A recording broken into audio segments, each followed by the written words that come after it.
Star plus के serial सैराब में आज फिर एक बार शुरू हो चुका है हाई वोल्टेज ड्रामा, जहां पर नयनिका ने दिया है घर के इस बच्चे को गिटार। लेकिन इसी बात पर देखिए कैसे बवाल शुरू हो गया है और उसे कई सारी बातें सुनाई जा रही हैं। लेकिन इस बार नयनिका भी चुप नहीं बैठी, उसने भी सभी को करारा जवाब दिया। इसी के चलते शुरू हो गया है फिर एक बार तमाशा। ये लो, मैंने पायस बनाया है अपने हाथों से सबके लिए। परोसे ना। अरे ऋषभ मामा, क्या हुआ? तुम लोग भी बैठो ना। हाँ हम बातें आप बैठिए। अरे गबलू, ये गिटार कैसे बनाया है? हाँ? ये कैसे बनाया है? रखी बस, आजा बैठ, खाना खाने बैठ। इसे ये अचानक गिटार लगाया कहाँ से? ये वो पीसी मोनी ने दिया, टिन्नी दीदी का गिटार वो दिया। एक मिनट देखते हैं।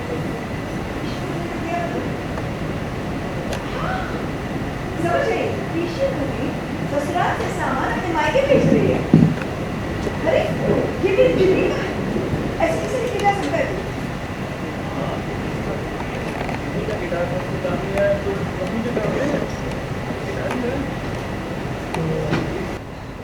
छोटी सी बात के लिए इतनी बड़ी बेइज्जती कर दी। अरे आपकी बेटी ससुराल से सामान चुपचाप मुझे बिना बताए मायके भेजती है। अरे तुम्हारी बेटी मुझे बिना बोले यहाँ से सामान अपने मायके भेज रही है और मैं चुप रहूं? रानी, ये क्या बदतमीजी है? गोपी, सबके सामने इस तरह शर्मिंदा क्यों कर रही है? ये भी आपने देखा काफ़ी अच्छे से जो मेरी सासू माँ है उन्होंने मुझे बहुत अच्छे से वापस से डांटा है।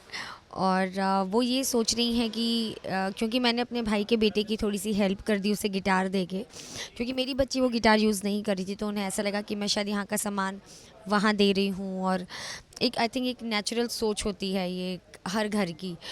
तो दैट्स हाउ, क्योंकि नयनिका डॉक्टर भी है, अपने पैरों पर खड़ी हुई है और वो अपने लिए स्टैंड लेती है। तो that's how she took stand कि माँ ये जो गिटार है ये बेशक तिन्नी का है और मैं गबलू को दे रही हूँ, लेकिन ये मेरे पैसों का है। तो ऐसा नहीं कि मैं मायके से कुछ या ससुराल का कुछ मायके में दे रही हूँ, मैं जो भी कर रही हूँ वो मैं अपने पैसों का कर रही हूँ। तो मुझे लगता है कि शायद ये हर घर की कहानी है। जो हमारे जो औरतें हैं, अगर वो अपने पैरों पर खड़ी होती हैं या फिर अपने लिए कुछ करती हैं या अपनी इच्छाओं को आप जब कमर्शियली सक्सेस में लेकर जाते हो, भले ही कोई भी लेवल हो, इट्स नॉट कि आप डॉक्टर ही बन जाओ, बट जब आप अपने पैरों पर खड़े होते हो, यू डू जॉब, आप जॉब पर जाते हो, तो एक आपके पास अपने लिए स्टैंड लेने के लिए एक ऑप्शन मिल जाता है कि आप बोल सकते हो। तो वही आज हुआ है। तो नयनिका ने उन्हें बोला है बहुत प्यार से। थोड़ा उसको दुख हुआ क्योंकि उसके पेरेंट्स की बेइज्जती हुई है, तो वो थोड़ी सी नाराज़ हो गई, लेकिन फिर उसको पता है कि उसकी मदर इन लॉ का नेचर है वो, तो सबको संभालते हुए उसने बहुत प्यार से बातों को हैंडल करके उन्हें ये मैसेज पहुंचवा दिया कि ये मेरे पैसों का, इसलिए मैं देख सकती हूँ। इस बात का कोई मतलब ही नहीं। और आप जो कह रहे हो कि मैं ससुराल से सामान मायके लेकर जा रही हूँ, अगर मैं अपने पैसों से कुछ खरीद रही हूँ ना, तो मैं बिल्कुल अपने मायके लेकर जा सकती हूँ, और एक बार नहीं 1000 बार लेकर जा सकती हूँ। और गब्बू, तू अगर अपनी पिशी माँ से प्यार करता है ना, तो तू ये गिटार अपने साथ अपने घर लेकर जाएगा। नहीं तो मैं समझ लूँगी कि तू भी अपनी पिशी माँ की रिस्पेक्ट नहीं करता। एक इंसान की बात है, खाना खा ले जाए। जब जाएगा ना तो लेके नहीं जाना, मैंने यहाँ रखा है। जी मुझे ऐसा लगता है कि जहाँ तक हम इस शो को लेकर जा रहे हैं, ये बहुत ही प्रैक्टिकली लेकर जा रहे हैं, जहाँ पर बहुत सारे लोगों को ये सबकी लाइफ में हो रहा है, लेकिन लोग इसको बोलना नहीं चाहते हैं और इसको अंडरलाइन नहीं करते हैं। भले ही वो एक एज गैप हो या फिर एक मन की बात हो या फिर एक वो घर की बहू हो जो अपनी सासू माँ के सामने बोल भी नहीं पाती है, क्योंकि उसको पता है कि आगे चल के क्या होगा या उसका इफ़ेक्ट उसकी बच्ची पर आ जाएगा। बिकॉज़ नयनिका की लाइफ में उसकी बेटी ही सब कुछ है, इसलिए वो शायद अपने एक्स हस्बैंड के घर पे भी रह रही है ताकि उसकी बेटी जो है वो एक परिवार में रहे, उसको परिवार का सपोर्ट मिले और परिवार में बड़ी हो, क्योंकि बच्चों का जब परिवार में बड़े होते हैं बच्चे तो उनके एक संस्कार अलग हो जाते हैं।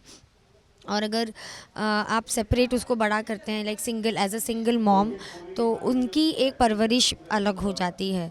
तो दैट्स हाउ वो मैनेज तो बहुत कुछ कर रही है, लेकिन वो बहुत प्यार से, सादगी से अपनी बातें अपनी सासू माँ के सामने रख देती है, ताकि उन्हें ऐसे बुरा भी नहीं लगे, तीखा भी नहीं लगे, और बात भी रख जाए। हम तो लेकर आते हैं आप सबकी जिंदगी में लिपस्टिक्स की तरह 24/7 रंग बिरंगा एंटरटेनमेंट। तो अगर आपको ये वीडियो पसंद आया है, आप इसे लाइक करें, कमेंट देके अपनी राय ज़रूर दें। ऐसे ही एक्सक्लूसिव कंटेंट के लिए हमारे चैनल को सब्सक्राइब ज़रूर करें। अगर आप यही वीडियो फेसबुक पर देख रहे हैं तो हमारे फेसबुक पेज को भी लाइक करें। नाम तो आप सब जानते ही हैं, सास, बहू और बेटियां, जहां हम लेकर आते हैं आपके लिए एंटरटेनमेंट जोरदार।